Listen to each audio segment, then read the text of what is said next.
ready to listen to Mariana Mazzucato. So thank you, Mariana. Are you connected? I do not see you. I'm here. Yes, you are here. Okay. So thank you again, Mariana. The floor is yours. Augusto. Okay, thank you. It's a great honor to be here and to see so many friends around the table. And it's a pity we're not all there in your beautiful gardens that Augusto gave me a wonderful tour of this summer. So what I'd like to focus on in my minutes, and I have a nice timer here, so don't worry, is, oh God, the timer just went off. There we go. The way that we can actually structure the current recovery that's happening globally in a way that actually puts the concept of the common good at the center. And the reason I think this is so important is that it doesn't actually really exist in economic policy.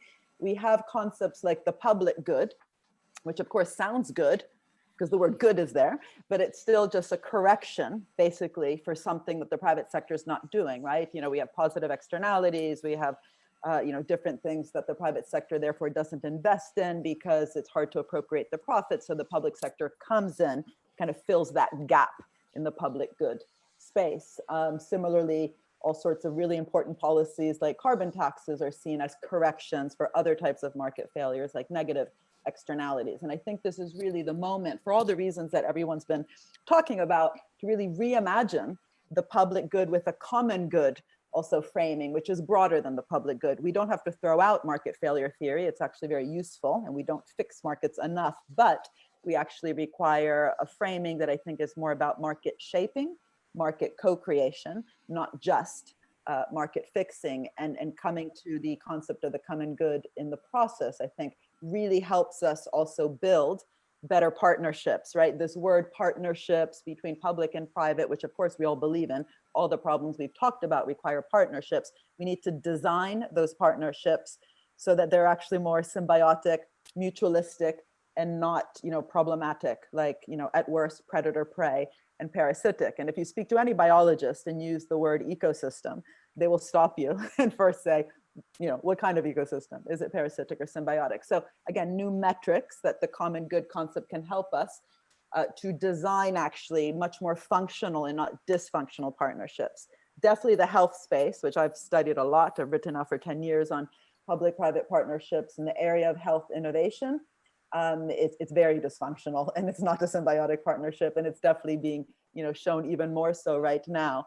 We have to structure the production of health innovation and health products and services in such a way that actually benefits citizens and not just private profits. Anyway, so moving on, that's sort of just the highlight of what I want to think about with you. And I do think this is really the moment to do that. And I know others have already talked about why it's important not to go back to normal, but maybe I can just quickly state the reasons I think it's not, it's very important not to go back to normal, using some words that haven't been used yet. And that's really just to make sure we're all on the same wavelength of just how screwed up things are. And I think we all have our list of terrible things that are happening, but definitely both pre and during, and unless we get our acts together post-COVID, we have a very problematic form of finance. I'm sitting now in the UK where 80% of our financial sector goes back to finance. So to finance, insurance, and real estate. So, forget green finance. It doesn't even go back to the to the real economy. It goes back to finance itself. Of course, that is changing. There is a lot of movement, especially after the financial crisis.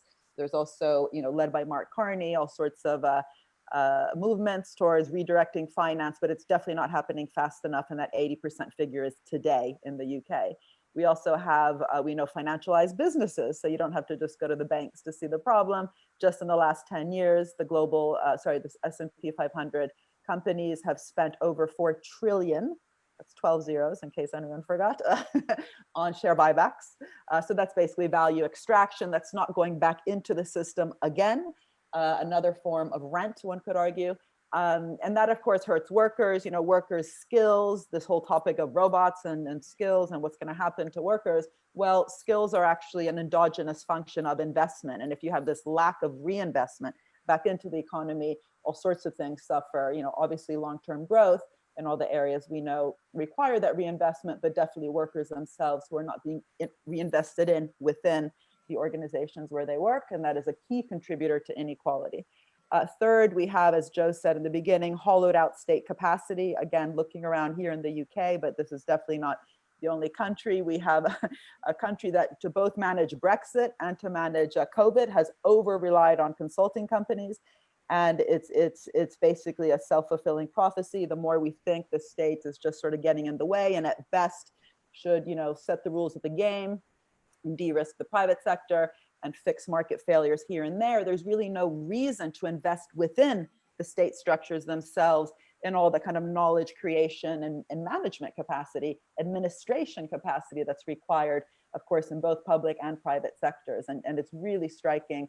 Something like 50% of our care homes here are run by private equity companies. Deloitte ran the testing scheme. I mean, anyway, don't get me onto that because it's a scandal. Anyway, hold it out state capacity. And of course, the whole climate change, massive crisis hanging behind us. And what's really depressing is that a lot of the recovery funding around the world for COVID-19 has actually gone to a fossil fuel project. Something like 56% of G20 recovery funds have gone to fossil fuel projects, equivalent to $160 billion. Anyway, so that's why we need to absolutely have this conversation and obviously constantly link both theory and policy. Bad policy is often tied to bad theory, and unfortunately it becomes, due to performativity, again, a self-fulfilling prophecy unless we break that cycle and think of better framings for better policies.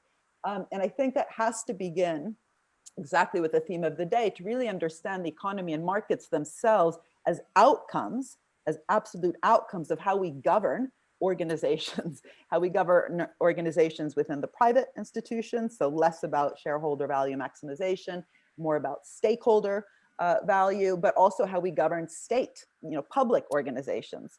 And that then determines the kind of capacity that we think that they require to also govern, really urgent crises, but also the everyday of actually making sure citizens are benefiting from policies, but also how we govern their interrelationships, back to this concept of the ecosystem that I talked about in the beginning. And I do think this is really an important moment to be rethinking all this, because again, as with the financial crisis, huge amounts of money are going into the system.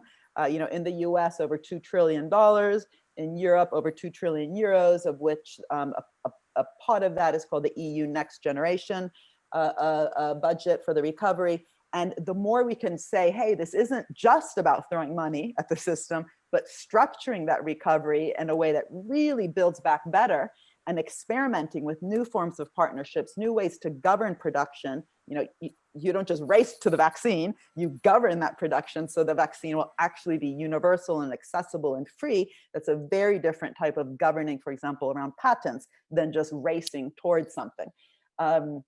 And again, with the financial crisis, there was no lack of money thrown into the system. It just ended up back in the financial sector. It didn't actually create stronger structures on the ground, and surely not stronger structures around our welfare states. And health systems themselves absolutely have to be strengthened this time around with all this money that's going in, but also with the recovery pots that are going to specific industries and firms. We must build into those recovery funds conditionalities to actually make those companies part of the solution and not part of the problem.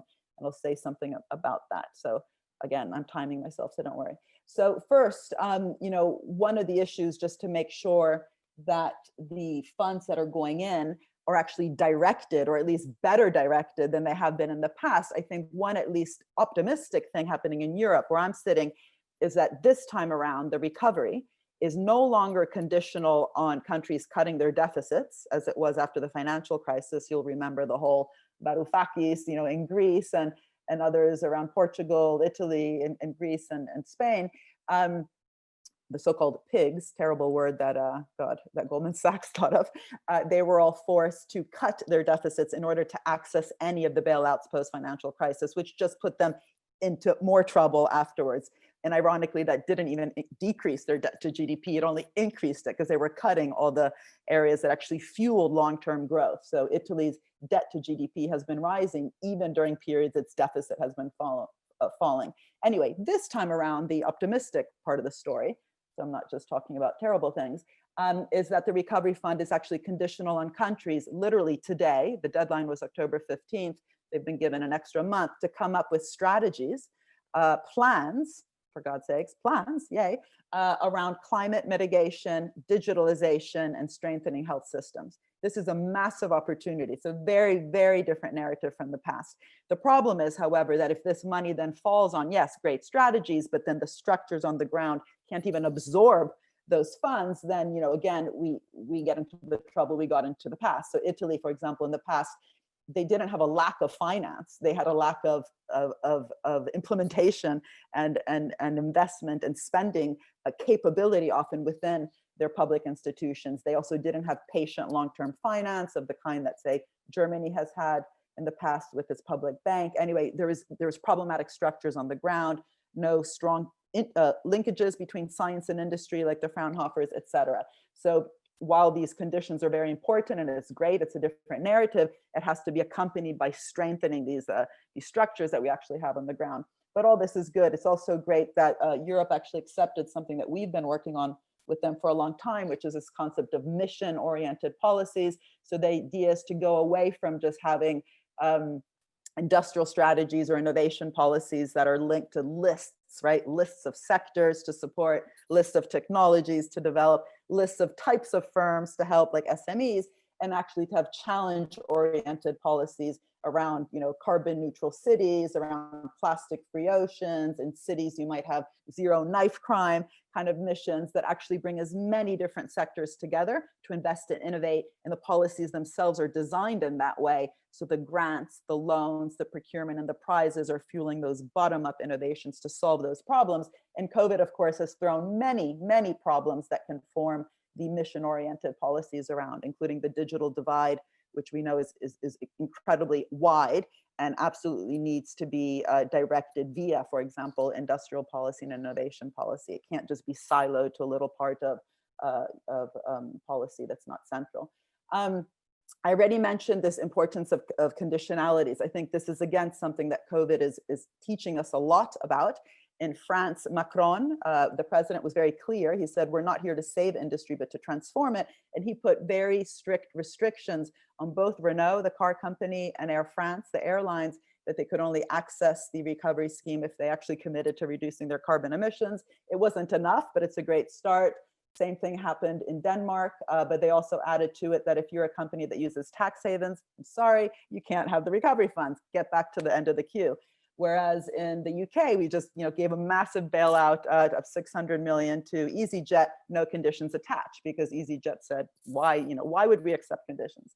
In the US, it's interesting that the CARES Act, the Coronavirus Aid, Relief, and Economic Security Act, has some wording, not strong enough, a little bit of wording about share buybacks, for example, that you can't use the recovery funds just to buy back your shares. It's like, yeah, no shit, Sherlock, of course, but still, it's good it's written there, because unless it's written, anything can happen with these recovery funds.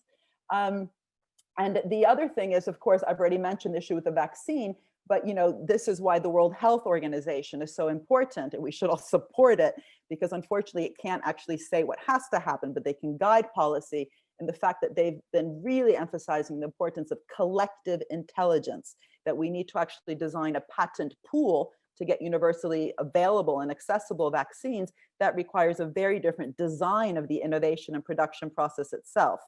And unfortunately, we're not seeing that in some parts of the system, but also with the therapies that are required, like the drug called remdesivir. It was actually produced with $71 million of the US taxpayer, but Gilead, which of course was part of the co-creation of that drug, is now charging $3,200 per dosage without any reflection of the public contribution. So these are just both examples, very COVID-related examples, the drug, so the therapy and the vaccine, that we need to use this moment to raise awareness how we have to do things differently, but make it really concrete. Look at vaccine production, look at therapy production, get a better public-private partnership that actually has that symbiosis that I was talking about before, and the common good framing in literally how we govern the patents, how we govern the price system, et cetera.